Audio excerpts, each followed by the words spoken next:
দৰ্শকসকল, আমি নাটকখন যে কৰিব গৈছিলোঁ তাত মই দুটা চৰিত্ৰত অভিনয় কৰিছিলোঁ, এটা উগ্ৰপন্থী আৰু এটা পহৰাদাৰী চৰিত্ৰত।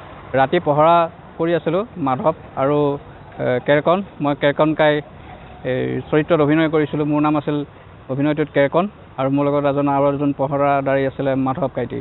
আৰু সেই যিটো মুহূৰ্ত ৰাতি পহৰা দি থাকোঁতে নাটকখনৰ যিটো মুহূৰ্ত, সেই মুহূৰ্তটোত কিছু আমি ভিডিঅ' কৰিছিলোঁ মোৰ অভিনয়খিনি। সেই মুহূৰ্তত কেনেকুৱানো হৈছিলে কমেণ্ট কৰি জনাবচোন। মই সেই অভিনয় ভিডিঅ'টো আপোনালোকক মোৰ চেনেলযোগে আপলোড কৰি দেখুৱাব চেষ্টা কৰিছোঁ।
betul terus.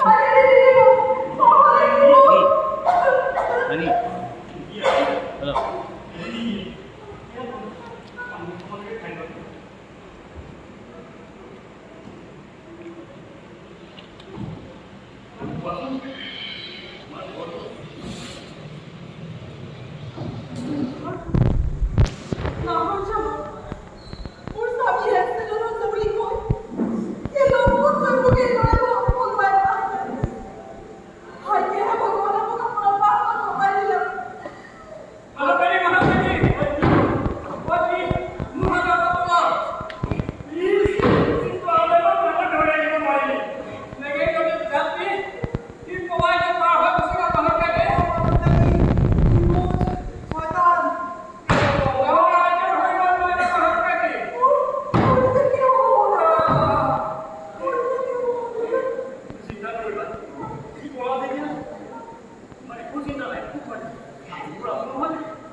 ভিডিঅ'টো কেনেকুৱা পালে জনাব, অভিনয়খিনি কেনেকুৱা পালে জনাব। ধন্যবাদ।